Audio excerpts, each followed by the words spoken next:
Halo semuanya, salam semangat. Bertemu lagi ya dengan Ibu Bu Nurul di Mapel Pengolahan dan Penyajian Makanan. Oke, kita lanjutkan pertemuan kita yang minggu lalu ya. Untuk minggu lalu kan kita sudah membahas mengenai stok, yaitu tentang pengertiannya, macam-macamnya, alat serta bahan-bahannya. Nah, untuk minggu ini yang akan kita pelajari yaitu penyimpanan stoknya, kriterianya, proses pembuatannya, serta tips pembuatan stok. Nah, ini coba kalian perhatikan ini. Ketika kalian membuat stok itu ada tekniknya, ada proses pengolahan yang harus kalian perhatikan baik-baik. Karena jika kalian membuatnya sembarangan, maka nanti hasilnya tidak akan bagus. Nanti stoknya bisa keruh ataupun nanti berlemak, kotor dan sebagainya. Nah, hal pertama yang harus kalian perhatikan yaitu gunakan alat yang bersih. Mau itu pisaunya, stock potnya atau cutting boardnya, pokoknya semua alat yang kalian gunakan harus bersih. Nah, yang kedua itu gunakan bahan yang segar, karena nanti akan mempengaruhi rasa dari kaldu itu sendiri. Nah, yang ketiga, sebaiknya gunakan potongan tulang yang kecil sekitar 8 cm, karena jika tulangnya itu kecil maka nanti akan memaksimalkan kaldu atau jusnya itu keluar dengan sempurna. Nah, yang keempat, mulailah dengan air dingin. Nah, ini penting sekali ya untuk kalian perhatikan bahwa dalam pembuatan stok itu tulang dimasukkan ke dalam air saat masih belum mendidih. Ya. Karena kan ada beberapa pemahaman yang salah ya, yaitu mereka sering memasukkan tulangnya itu ketika airnya itu sudah mendidih. Nah, yang seperti itu salah ya.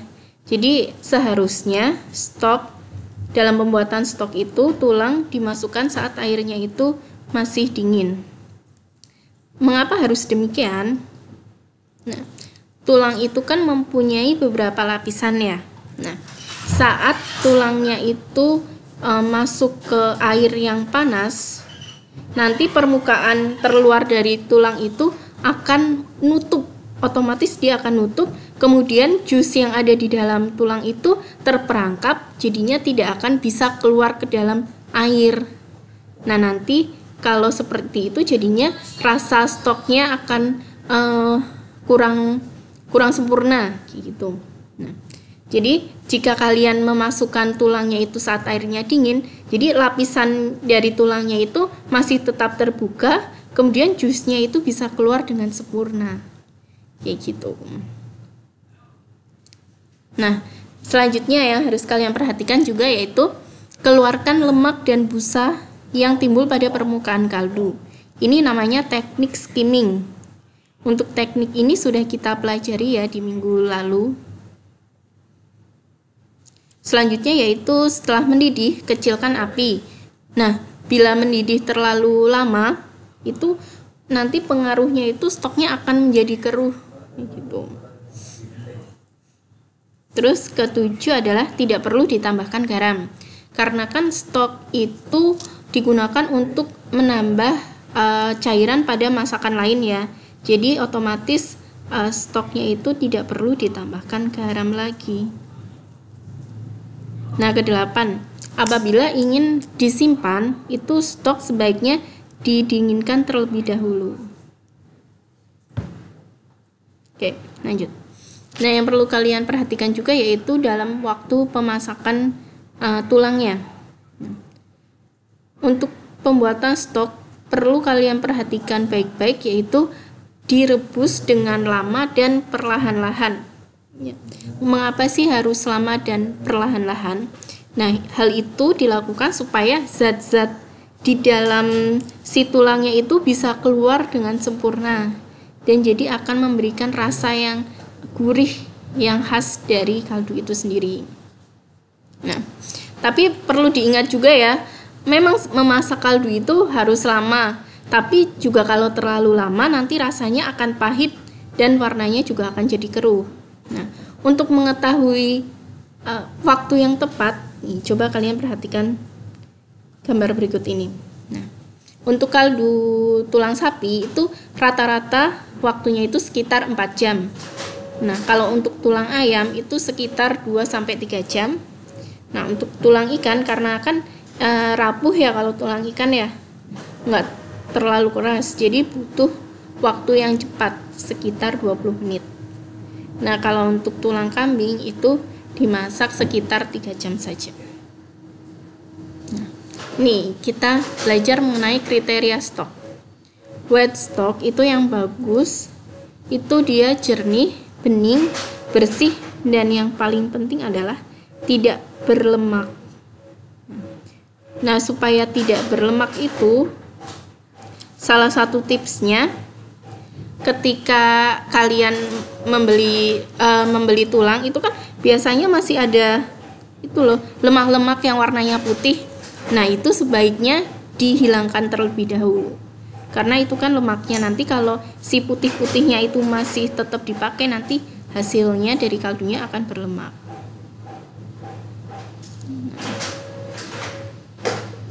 Oke. Nah, itu kriteria untuk white stock. Oke, sebentar.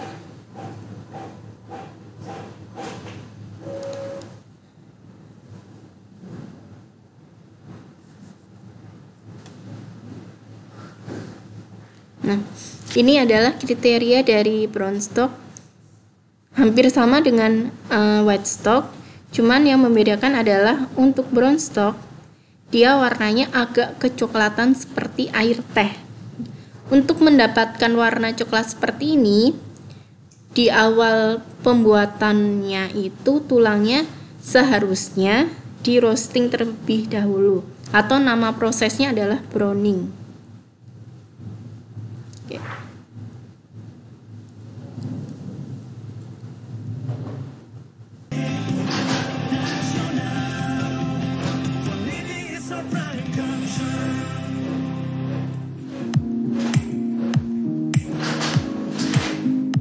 Halo mahasiswa-mahasiswi IPB Internasional, selamat datang di Vector, Virtual Educational Creative Tutorial. Sebuah ruang belajar virtual yang akan memberikan pengalaman belajar yang menggembirakan yang dapat diakses kapanpun dan dimanapun. Bersama saya, Chef Fendi, kita akan belajar bagaimana cara membuat brown stock dan white stock. Tujuan dari pembelajaran ini agar kita bisa memahami bagaimana proses berfungsi stok tersebut. Are you ready? Let's get started.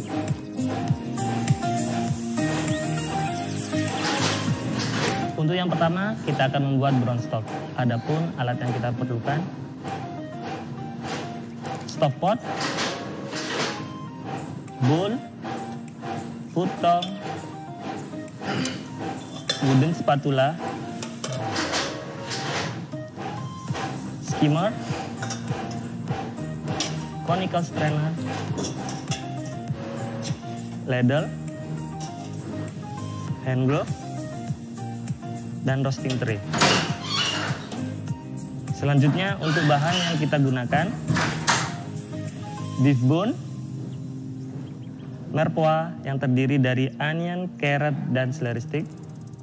Perbandingannya 4, 2, 1. Bouquet garni yang terdiri dari bay leaf, thyme, parsley steam, dan leg yang kita bungkus dalam leg sini dengan benang jadi satu. Tomato paste, black pepper, dan yang terakhir menggunakan air 4 liter. Step berikutnya kita ke proses roasting bone. Oke.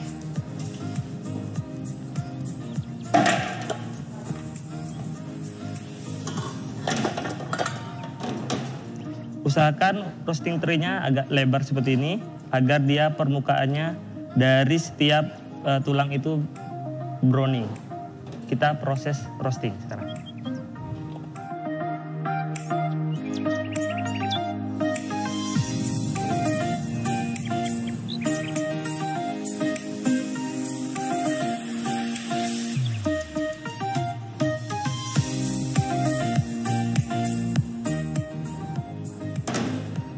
Ini bisa dilihat beef bone yang sudah di roasting. Kita bisa lihat beef bone-nya warnanya sudah bagus. Permukaannya semua udah browning. Berarti kita lanjut ke proses berikutnya. Kita nyalakan apinya. Tunggu sebentar. Kasih minyak sedikit aja. Atau butter juga boleh. Kita saute mirepoix yang terdiri dari onion, carrot, celery stick. Kita saute sampai warnanya kecoklatan atau browning.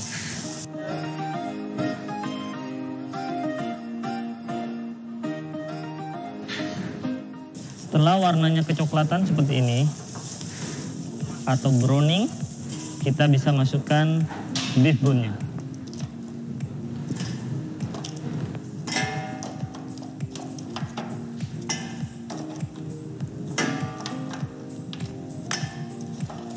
Semua kita bisa masukkan.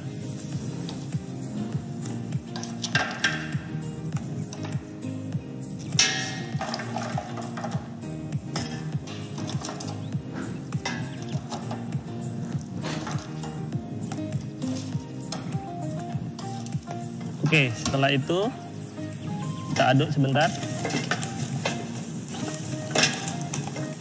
Kita masukkan tomato paste. Aduk lagi.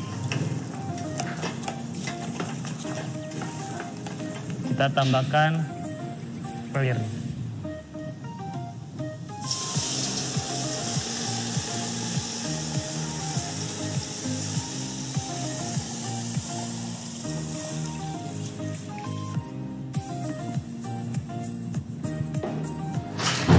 Gedekan apinya, kita tunggu sampai mendidih.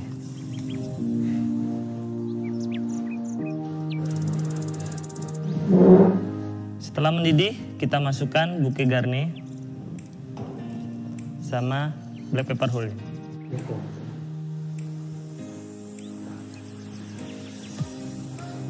Sambil sesekali kita lakukan proses skimming. Dengan skimmer ini kita bisa gunakan untuk mengangkat kotor-kotoran yang atasnya.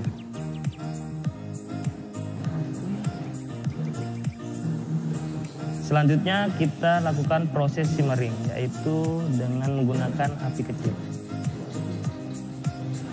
Sambil sesekali kita lakukan proses steaming. Kita gunakan skimmer. Kalau kurang maksimal, kita bisa gunakan ladder.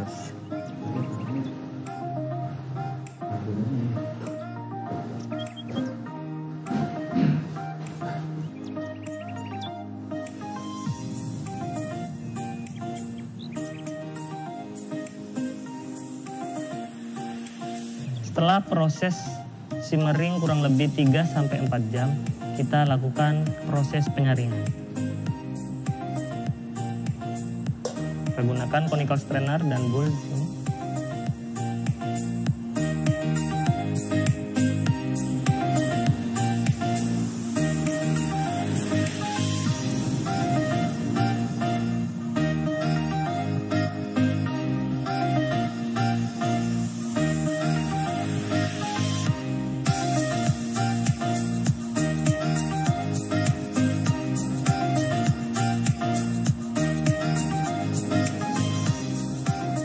Inilah brown stocknya. Ciri brown stock yang bagus, aromanya aroma tulang dan aroma dari rempah-rempahan. Warnanya kecoklatan dan tidak berminyak. Yang kedua, kita akan membuat white stock. Di sini bahan-bahan yang saya gunakan chicken bone yang sudah dipotong dan kita blanching atau direbus sebentar yang bertujuan untuk menghilangkan kotoran pada tulang itu. Mirepoix, ada onion, carrot, dan seleri, bouquet garni, dan 4 liter air. Mari kita proses. Kita masukkan tulangnya.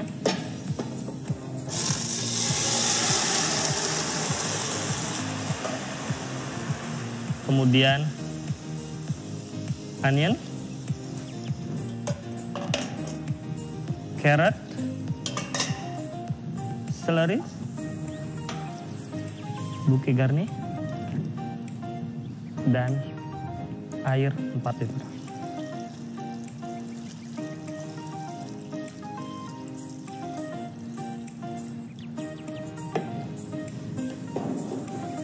Kita lakukan proses boiling atau merebus sampai airnya mendidih.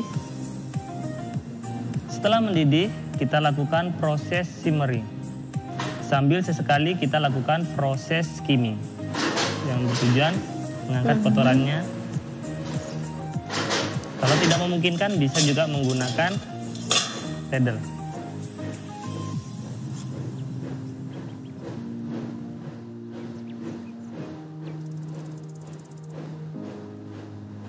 Setelah proses simmering kurang lebih 2 jam, kita lakukan proses penyaringan.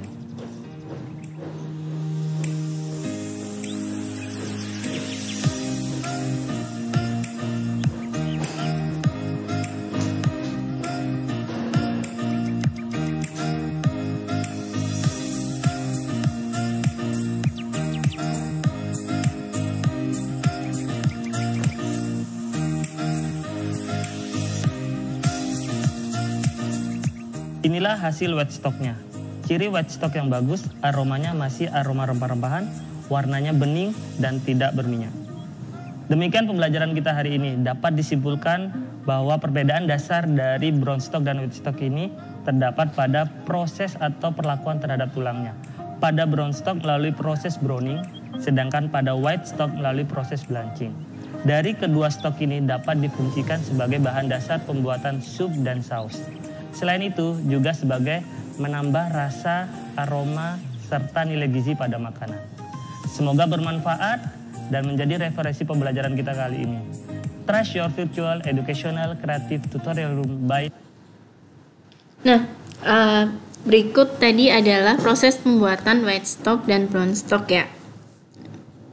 Oke. Ibu ulangi lagi ya dari pembahasan video barusan bahwa perbedaan utama dari pembuatan white stock dan brown stock itu adalah terletak pada perlakuan tulangnya.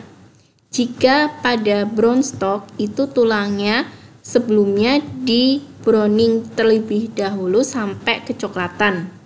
Dan untuk white stock tulangnya itu terlebih dulu di blanching. Nah, apa sih tujuan dari browning, tujuan dari blanching itu? Nah, itu tugas untuk kalian membedakan tujuan dari browning dan blanching ya. Oke. Selanjutnya ini adalah penyimpanan stok. Stok dapat disimpan hingga 1 minggu ya, kalau di dalam refrigerator. Tapi kalau di dalam freezer itu bisa disimpan sampai dengan 3 bulan.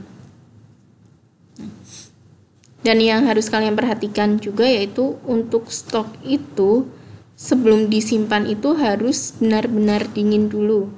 Nah, karena kalau panas-panas yang masih ada uapnya kemudian kalian langsung masukkan ke dalam freezer ataupun refrigerator, nanti stoknya itu bisa rusak dan tidak akan tahan lama. Nah, sekian pelajaran kita hari ini mengenai stok. Kita lanjut untuk pertemuan minggu depan.